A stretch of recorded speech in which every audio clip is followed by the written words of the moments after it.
Hello, everybody. Welcome back to another segment here.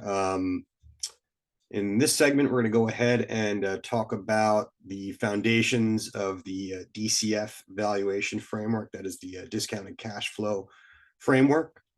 We're going to build upon a few ideas that we had discussed in segments prior. Recall that we looked at the Modigliani-Miller framework when financing decisions of capital structure had implications, meaning they were non-neutral and capital structure mattered. We thought about incorporating the present value of the benefits flowing from the financing decision, that being explicitly incorporation of the tax shield generated from interest payments, which are tax deductible. And we thought about potentially weighing some future cost that was a little bit more abstract in terms of thinking about the downside of the increased leverage position, which is a higher likelihood of future financial distress and implicit costs associated with that. And recall in our discussion of leveraging and capital structure, the trade-off theory defined the optimal capital structure in terms of the optimal debt to value ratio of the firm as that which maximizes the firm value, whereby that optimal value is defined by this trade-off between the benefits of the tax shield and the cost associated with the increased tax shield. And that is increased debt and an increased likelihood of future financial distress. So today we are going to kind of use this idea as the basis for structuring a fundamental setup for the discounted cash flow valuation model. And the first thing we are going to do in this discussion is discuss a way where we can make an adjustment to the discount rate. It's really an adjustment to the way we calculate the return on assets. And by making this adjustment, we will actually be able to build the tax shield directly into our cash flow analysis without having to actually explicitly account for it.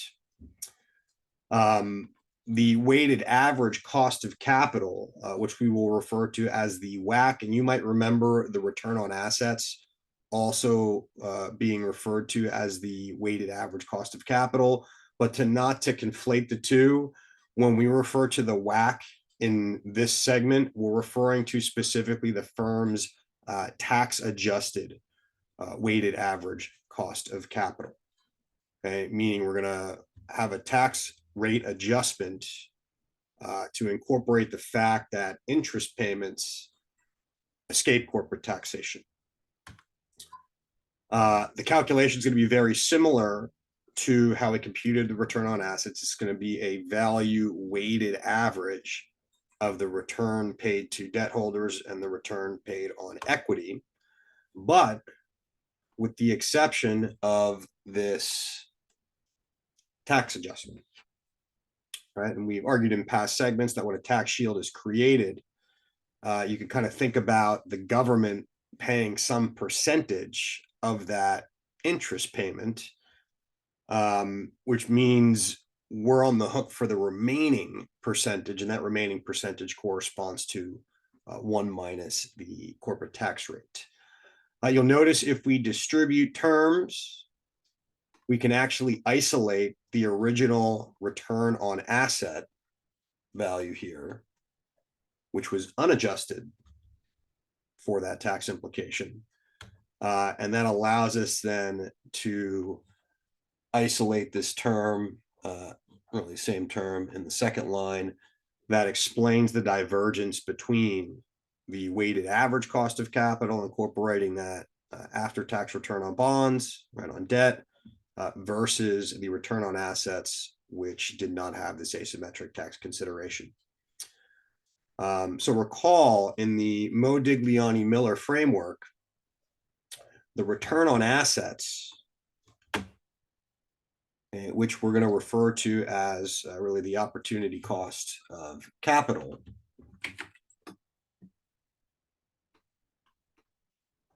Okay, Proposition 1, right? Modigliani-Miller theorem of neutrality of capital structure suggested, that operating cash flows are independent of financing decision. As a consequence, return on asset does not change, right? So that was their argument, that capital structure really didn't matter. But we can see here, if we now incorporate the asymmetric tax treatment of interest payments, then that result didn't hold, and we get a non-neutrality result where the weighted average cost of capital does actually diminish as a function of the debt to equity ratio. And we can see specifically the difference between the two rates as expressed by this term here in the blue. So we're going to go ahead and revisit a numeric example of thinking about increasing a leverage position and looking at the effects of a change in the financing framework. Let's go ahead and consider a firm that has a debt to value and equity to value ratio of 20 and 80% respectively. And you'll notice this implies a debt to equity ratio of 25%, again, assuming no other assets are being issued. We're given that the return on debt is 4%, return on equity is 12%, and we're going to assume a corporate tax rate of 50% here.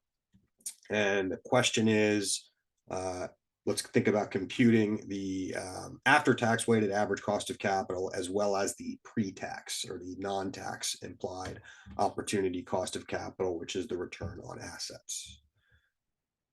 So we'll be able to just take those values at the top of the screen, and we just want to go ahead and substitute them into these respective weighted average calculations, where again, the actual WACC has that 1 minus the tax rate adjustment, right? If the corporate tax rate is 20%, then in that regard, we can kind of think of Uncle Sam pays 20% of the interest payment. We're on the hook for just the remaining 80%, which is defining a slightly lower weighted average cost of capital here compared to the opportunity cost. Go ahead and substitute those values directly in and see that we get a weighted average cost of capital of 10% here. Weighted average of, again, the 4% return on debt, 12% return on equity. And the corresponding opportunity cost of capital, which again does not have any after-tax adjustment to the return on debt, is slightly higher at a rate of 10.4%. Now, given those base values, we would like to go ahead and think about, well, what happens if a firm changes its capital structure, right, by making an adjustment to its financing decisions. And let's suppose that the firm levers up to a 50% debt to value ratio.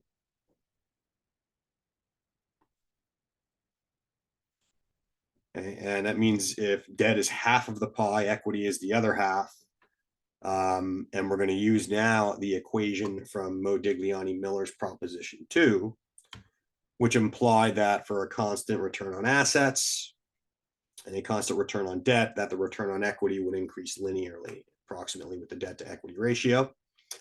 And again, recall a 50% debt to value ratio means debt is half the pie, which means equity is the other half, which implies the debt to equity ratio has to be 1 here. So I'm going to go ahead. We're going to plug in the return on assets, which was 10.4%. And then we're going to go ahead and we're going to substitute for the premium of the return on assets above the return on debt. So again, 10.4% minus 4% is going to leave us with a 6.4% difference. Okay, and you'll notice, as we had seen before, that the increase in the leverage position does inflate the return to equity, independent of any change in the return on assets and the change in the operating performance of the company. With that being said, we can now go ahead and recompute the weighted average cost of capital using the higher return on equity.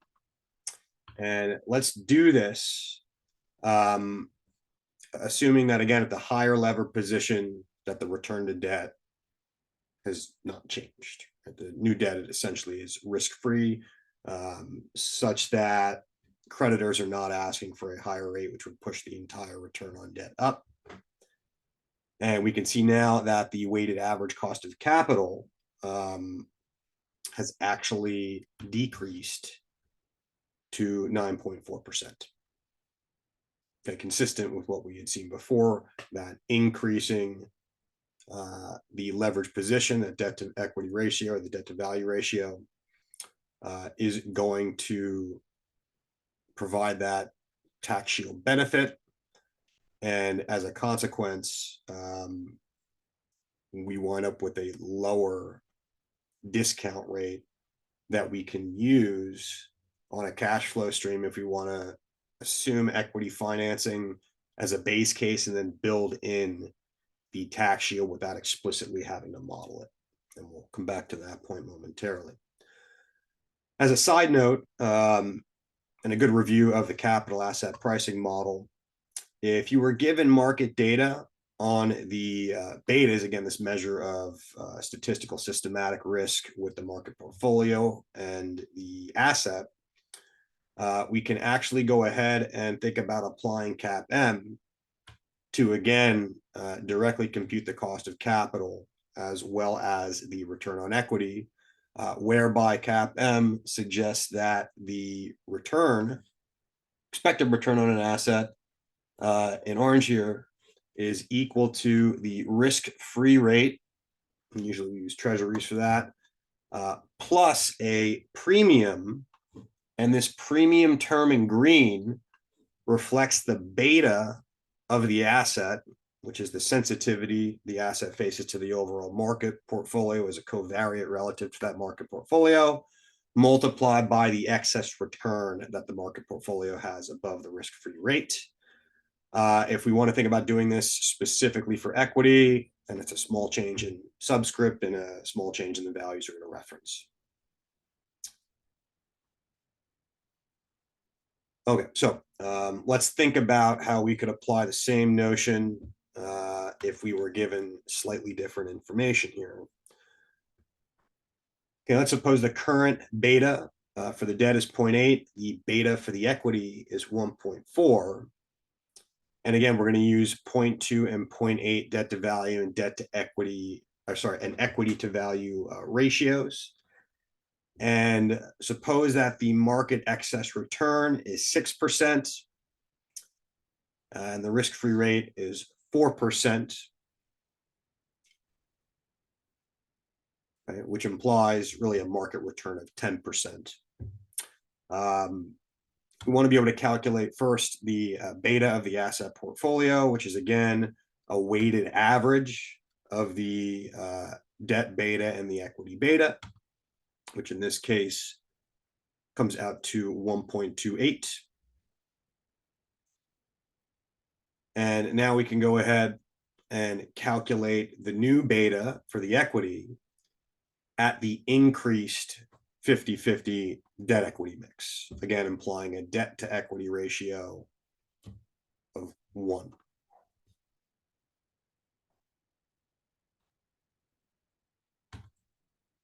And again, we see a slight increase in that systematic risk from leverage, as well as the inflation of the return on equity. Those are some things we had seen in a prior segment, still consistent with this particular example.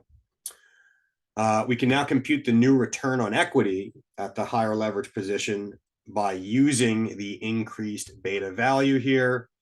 And now we go ahead and see that the return to equity is now 14.56%. Given these values, and a corporate tax rate of 50% at the new leverage position, we can now compute the new weighted average cost of capital, again with CAPM as the starting point here. And at this point, it is basically hopefully a plug and play exercise. We're going to substitute in return on debt, tax rate, respective debt and equity ratios, as well as the return to equity at the higher leverage position. And we can see now the weighted average cost of capital has indeed gone down from the original reference point. What we want to do now is use this notion of the weighted average cost of capital to help us in the overall goal of building a discounted cash flow valuation model with the objective of valuing an entity, a business entity. And the approach we're going to take is going to be consistent with the way we had thought about partialing out financing side effects in earlier discussions of theories related to optimal capital structure, by first assuming as a base case that the business is entirely equity financed. And as a consequence of that, when we look at the income statement, we're going to have to add back in any interest payments, because the equity financed entity, even if it's not really, we're assuming as a base case it is, wouldn't be making interest payments and hence wouldn't have reduced cash flow from paying those interest expenses. So we're going to go ahead, assume the business is entirely equity financed as a base case, and we're going to calculate something known as the free cash flows that are really flowing to the stakeholders. And by discounting these cash flows, and again, remember, we're assuming all equity financing when calculating those cash flows, the way we're going to build in the side effects of our financing is, instead of discounting using a return on assets, we're going to discount using the slightly lower WACC, weighted average cost of capital, incorporating that after-tax return on bonds. That means when we compute the NPV, we're going to be using a slightly lower discount rate. So the value that we're going to get is going to be slightly higher, building in the benefit of that tax shield without us having to explicitly calculate it in our cash flow analysis. This will make the accounting a little bit simpler in this regard. Once we do this, we get a present value for all of the free cash flows, discounted at that weighted average cost of capital. Our last step is going to be to subtract out the actual amount of debt and whatever the residual value of the assets are, right? The net book value of the assets, equities minus the liabilities. That will give us kind of a good starting point for the value of the company. Again, an important feature of utilizing the weighted average cost of capital as the discount rate is the assumption that that corresponds to a particular debt to value ratio. If you change your financing decision, if the capital structure pie distribution changes between debt and equity, then you would have to recalculate the WACC, and it may not be applicable to different periods where the capital structure of the firm had changed. So anytime we're discounting according to the WACC, we're assuming the firm is keeping a constant debt relative to value so that its capital structure pie is not changing, meaning they're just making constant interest payments, but they're not really paying down the principal.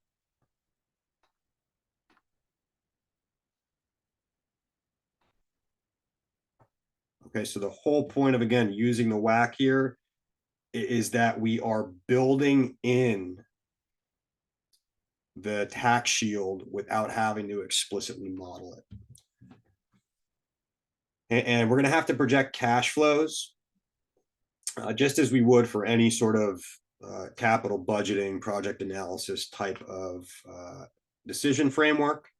But we're not going to subtract interest because, again, we're assuming as a base case the company is all equity financed, and then we'll build in the financing side effects by using WACC as the discount factor instead of the return on assets.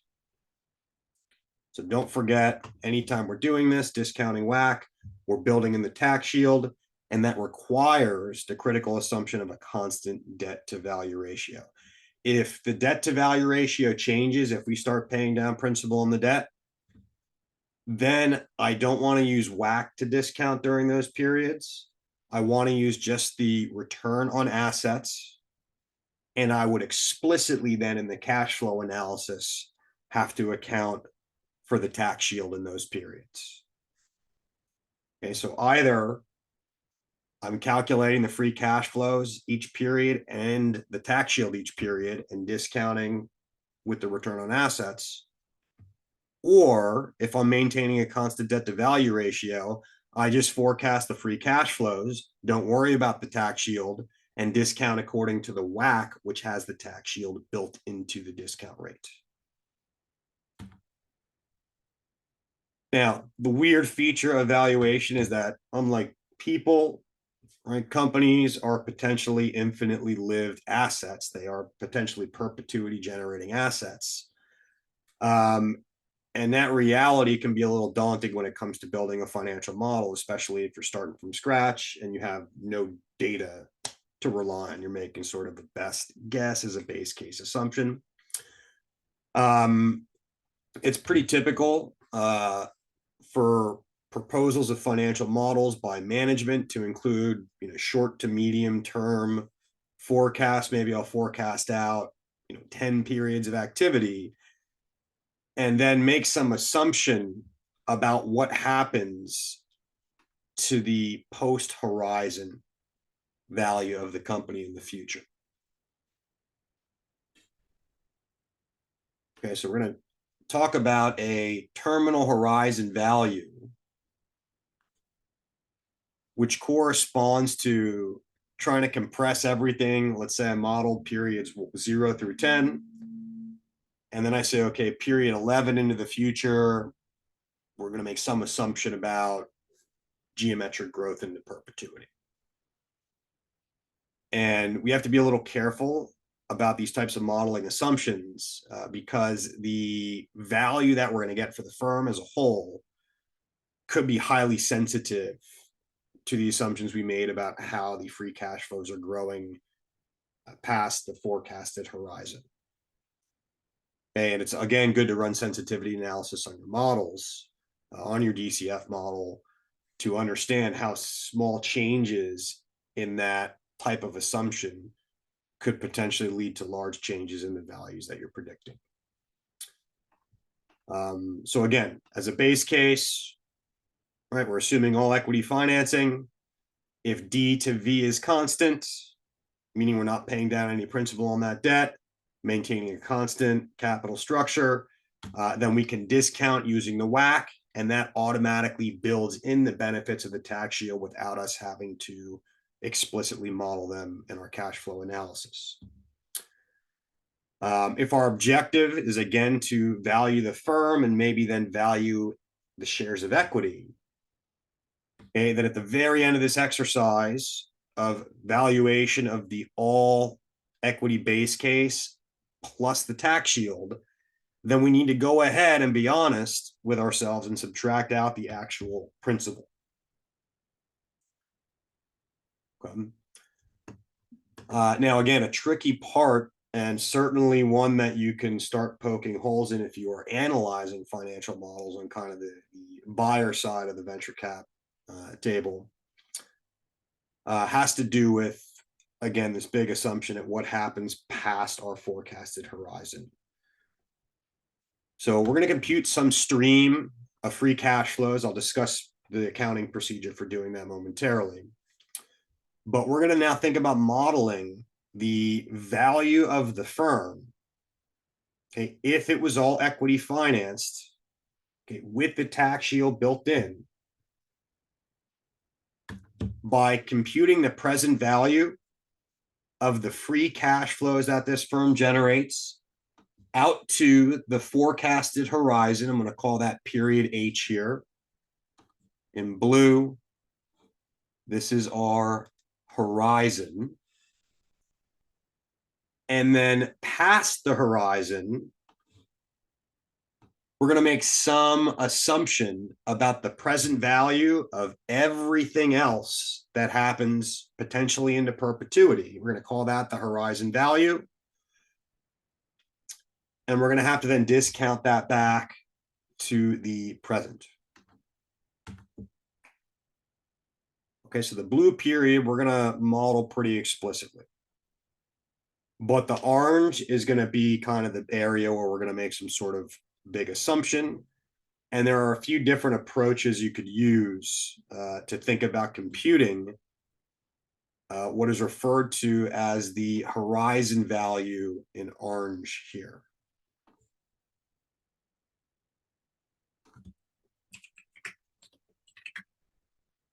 Okay, not to be confused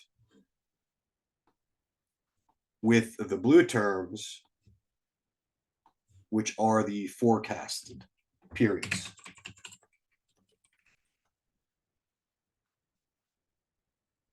So we're going to model those ones explicitly, maybe like periods 0 through 10. Period 0, I make some investment. Period 1, we start generating cash flows, 2, 3, 4, out to the 10th year. And then I'm going to make some assumption about what happens to the free cash flows in years 11 into perpetuity potentially. And that's going to give me some horizon value, which I will discount back. So you'll notice the total value of the firm is going to be broken up into these two components. And there'll be implications about how long we want to forecast and how sensitive our model might be to the horizon value assumptions. Again, the interest rate we are discounting here is the weighted average cost of capital if we are then building in the effects of the tax shield. And the very last step will be then to subtract out the principal debt owed to find just the value of the equity, but this is going to give us the present value of the entire firm, debt and equity.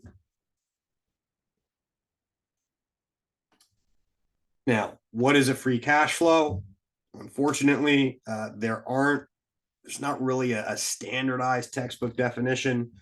In fact, they vary from textbooks to textbooks. This is not a GAAP accounting constrained metric. So anytime you see a company report free cash flows, it is a good idea to look carefully at how they define them. And free cash flows are often meant to represent some form of operating cash flows. But we are not going to be deducting an interest expense because you may remember from earlier segments, we're going to think about the total amount of cash flows that could be paid out to all stakeholders, both equity holders and creditors, okay, as well as us using as a base case the all equity financed value. Okay, so because of this, free cash flows are calculated before interest. And starting with the income statement, we can make adjustments to net income in similar ways you may remember from a financial accounting course of applying the indirect method when preparing the operating portion of the statement of cash flows, where the first step is to start with net income and then make adjustments to net income for non-cash elements that were present.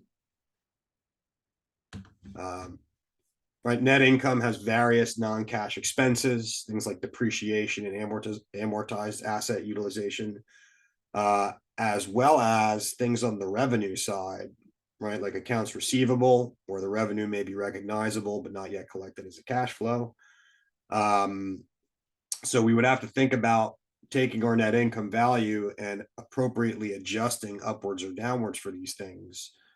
And that is exactly what we're going to do here to compute free cash flows. Is we're going to start with net income, and we're going to go ahead and make adjustments for non-cash elements like depreciation. You may remember depreciation adjustments are added back to net income because they're an expense that causes net income to go down, but they are a non-cash expense, which means from a cash flow perspective, you actually have a little bit more cash flow. So we add back the depreciation expense if we want net income to actually look more like an operating flow. Capital expenditures and investments in the form of things like fixed assets and working capital accounts, inventory, accounts payables, receivables, prepaid assets.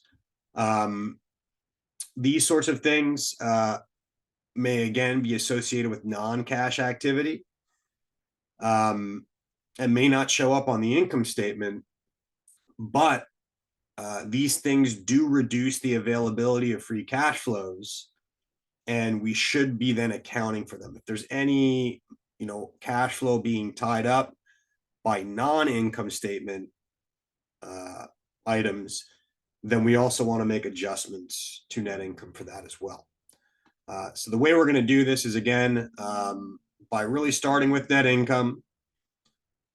We're going to add back the after-tax interest expense to compute de-levered net income, which again brings us back to the base case of all equity financed. If we de-lever net income, we're removing the effects of the interest rate.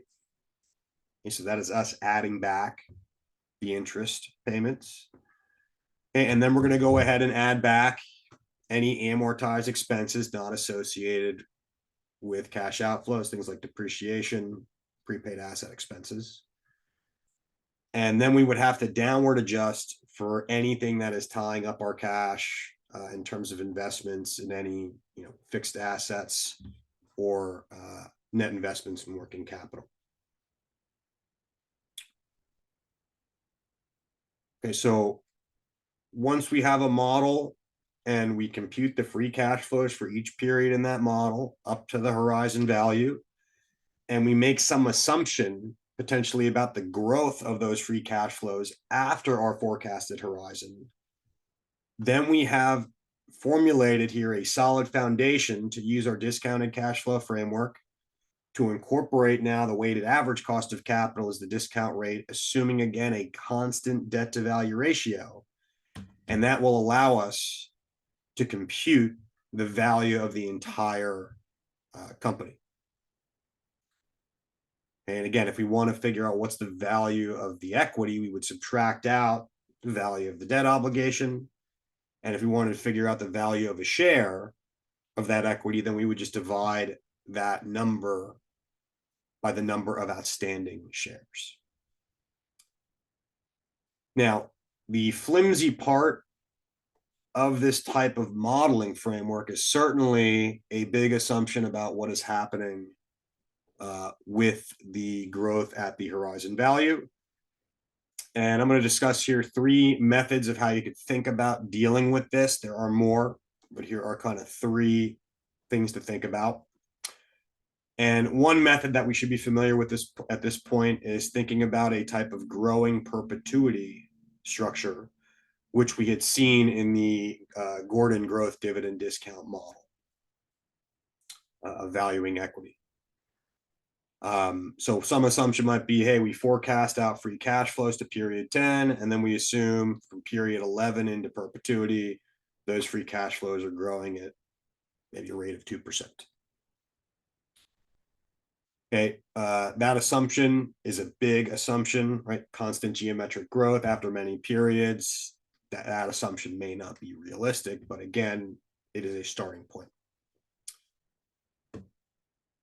If you do not want to make a geometric growth assumption and you have data on market to book values as a benchmark standard, this can potentially be used in conjunction with our knowledge of the classical theory of asset pricing, which suggests at any period, the value of an asset must reflect the discounted value of all the benefits into perpetuity. So if we have market to book value estimates, and maybe we have a company that's not publicly traded, but we can look at similar companies that are, look at their market to book values. And we may be able to use that as a benchmark standard to get around any sort of wild assumption about geometric growth at the horizon.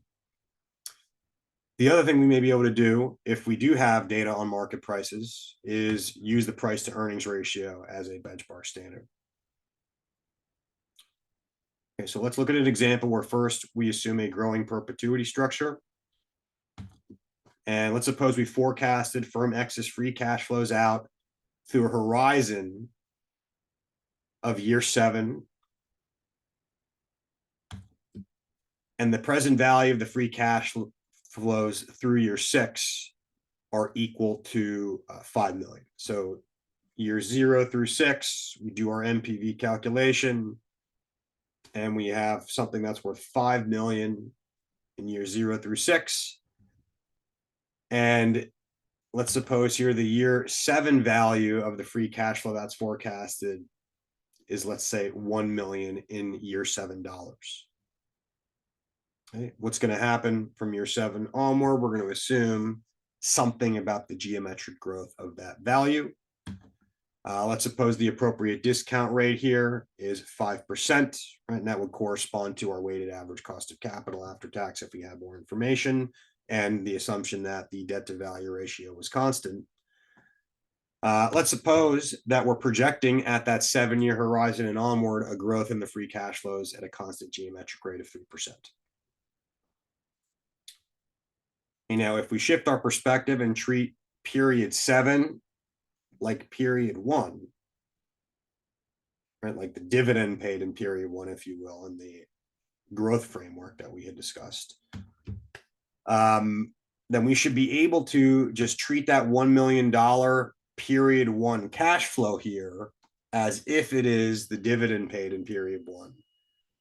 And then we go ahead and discount at the rate of R minus G. Actually, that should be 0.05 there, not 0.5. There's a very small typo here. Fix that very quickly.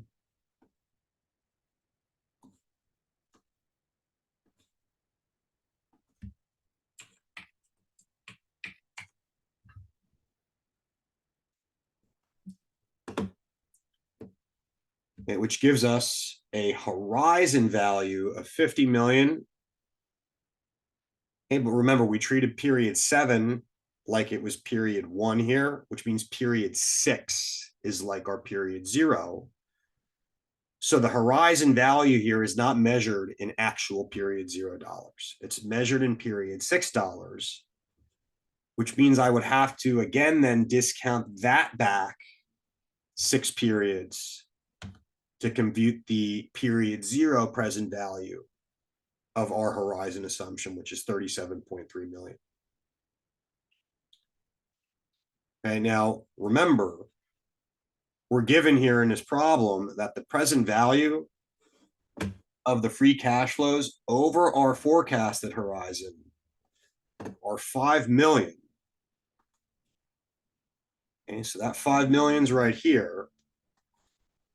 Our present value at horizon is 37.3 million, which makes up a very, very large fraction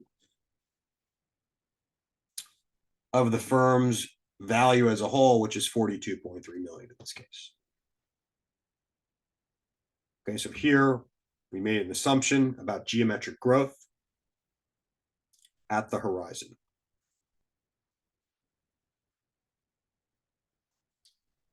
Now let's go ahead and look at the same example here, but from a slightly different perspective, and that is, suppose I wanted to use market to book ratios to get around this geometric growth assumption at the horizon. Okay, keep the free cash flow forecast the same here over the first 3-year 6, which is equal to 5 million in present value again.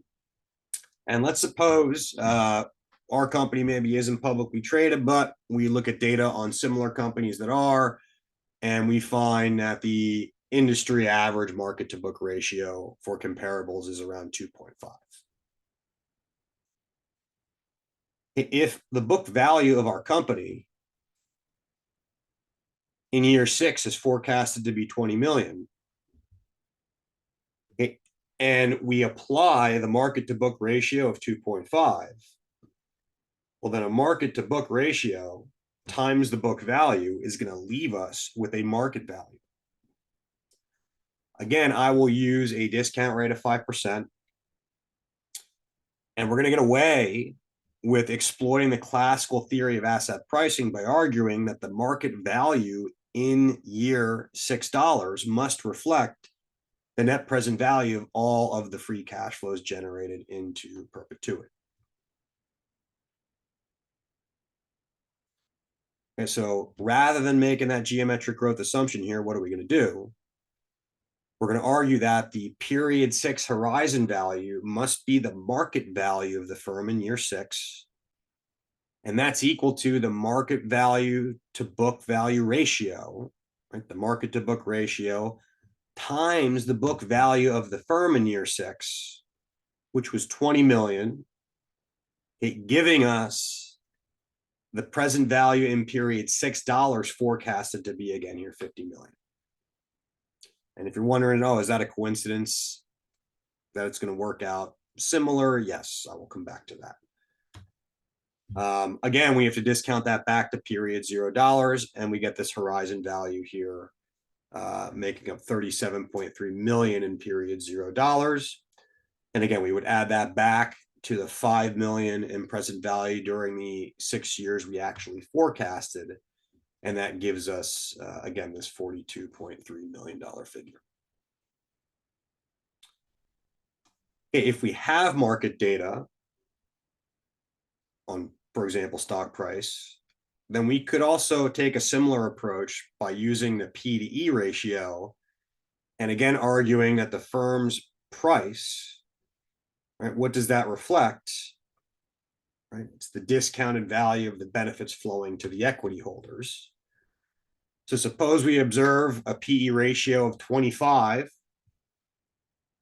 in the industry, or maybe for the firm specifically if it's publicly traded, and earnings are 2 million.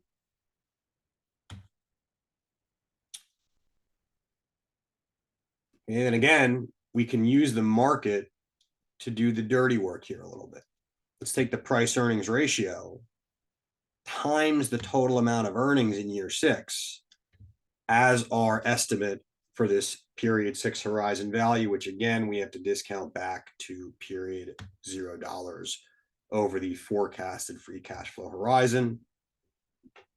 All right, so 3 different ways here we thought about doing this. There are more. Maybe it's not a growing perpetuity structure. Maybe it's a declining perpetuity structure, uniform annuity, finite growing annuity structure, right? List goes on. But we looked at 3 examples here numerically today.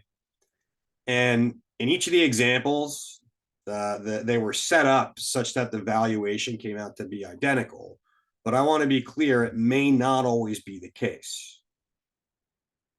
Okay, if you make different growing annuity assumptions, for example, you can change that value pretty easily, where it will not match up with what you're finding in the data if you're using publicly traded P to E ratios. Now, back to sensitivity analysis discussion here. Okay, the longer the forecasted horizon, and there's a benefit to this, and that is most of the value that you're going to compute as a total for the firm, more of that is explainable over the horizon, meaning the result you're getting is less sensitive to any extreme assumptions you make about what happens after the forecast horizon, right? Like constant geometric growth. If the horizon value is very small, if H is very low, we only predict 2 periods and then we assume geometric growth, then the result we're going to get from the valuation model is going to be very, very sensitive to the horizon value assumptions. Okay, that being said, there's a downside, and with a longer horizon comes more periods you have to explicitly model. Okay, shorter horizons can minimize these uncertainties, but again, come with the cost of an imputed firm value that is much more sensitive to those assumptions, for example, like geometric growth into perpetuity at the horizon. So with that being said, this is the basis for how we want to think about setting up a discounted cash flow valuation model. Stay tuned. In future segments, we will go over specific case study examples. Take care.